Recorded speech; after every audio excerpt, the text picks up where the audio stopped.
प्रश्न 2, माता की व्यथा काव्य का भावार्थ यानी सारांश लिखिए।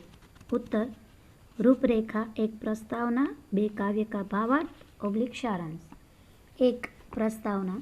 माता की व्यथा काव्य खड़ी बोली के महाकवि श्री अयोध्या सिंह उपाध्याय हरिओद के प्रसिद्ध महाकाव्य प्रिय प्रवास में से संकलित किया गया काव्यांश है, जिसमें कवि ने कंस को मारकर मथुरा के राजा बनने के पश्चात श्री कृष्ण एवं माता यशोदा की व्यथा कथा का एक छोटा सा प्रसंग लिया गया है।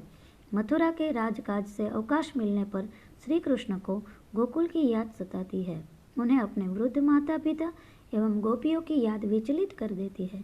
उन्हें पता है कि उनके वियोग के कारण वे लोग कितने व्यथित होंगे, दुखी होंगे। अतः इनका शमन करने के लिए और यह ज्ञान कराने के लिए कि कृष्ण तो ब्रह्म का अवतार है, सर्वव्यापी है, इस बात के ज्ञाता एवं परम ज्ञानी उद्धव को गोकुल भेजते हैं। उद्धव गोकुल में माता यशोदा और नंद बाबा के द्वार पर आते हैं।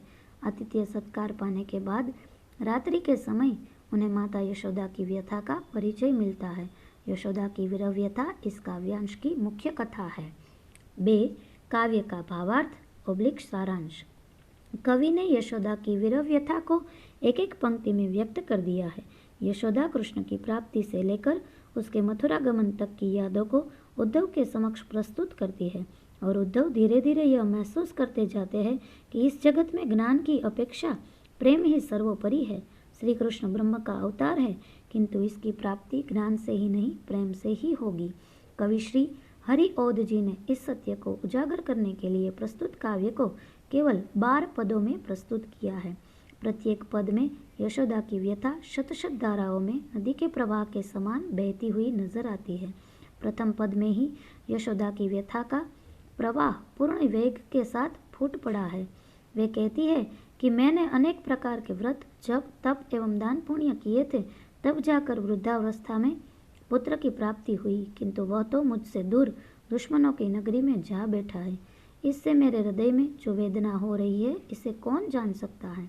यशोदा का हृदय अत्यंत विशाल है, उसमें प्रेम की धारा निरंतर बह रही है। पुत्र के वियोग ने उन्हें स्वार्थी नहीं बनाया है, उसके हृदय की भावनाओं को संकुच नहीं होने दिया है, बल्कि उसमें समूचे संसार के लिए प्रेम भरा हुआ है। वे सबको सुख देना चाहती है। वह चाहती है कि उसे भले ही पुत्र का वियोग हुआ है, परंतु इस संसार में पुत्र वियोग किसी को भी न हो। यशोदा के इन भावों को कवि ने इस प्रकार व्यक्त किया है। पत्र पुष्पो रहित विटपी विश्व में हो न कोई, कैसी ही हो सरस रीता वारी शून्य न होवे। उद्भव सीपी सदृश्य न कभी, भाग फुटे किसी का, मोती ऐसा रतन अपना, आह कोई न खोवे। यशोदा अत्यंत करुण सुरों में कहती है कि बुढ़ापे में किसी की लकड़ी न छिन जाए, अर्थात पुत्र का वियोग न हो। संसार में कोई धोखा देकर किसी का पुत्र न छीन ले। पुत्र तो दीपक के समान होता है, जो माता पिता के जीवन में सुख का उजाला भर देता है। यशोदा अनेक उपनामों का प्रयोग करके अपनी व्यथा को मुखरित करती है और उद्धव स्तब्ध होकर प्रेम के प्रभाव को महसूस करते रहते हैं। यशोदा अपनी तुलना गाय, सर्प आदि से भी करती है। वह कहती है कि जिस गाय का बछड़ा उससे दूर चला गया हो, वह गाय अत्यंत उद्विग्न और विह्वल हो जाती है। जिस सर्प ने अपने मणि को खो दिया हो, वह उसके बगैर जी नहीं सकता। वह फन पटक पटक कर अपने प्राण दे देगा। यशोदा के इन शब्दों में मर्मांतक पीड़ा का हम अनुभव कर सकते हैं। यशोदा उद्धव से कहती है कि माता पिता के लिए उसका पुत्र अनमोल रत्न के समान होता है। पुत्र वह सुंदर चिंतामणि है, जो हृदय के निराशा रूपी अंधकार को अपनी उज्ज्वलता एवं ममत्व से दूर कर देता है। बेटा ही है अवनी तल में रत्न ऐसा निराला। यशोदा चाहती है कि उद्धव उसकी व्यथा को समझे और मथुरा जाकर कृष्ण को इससे अवगत कराए।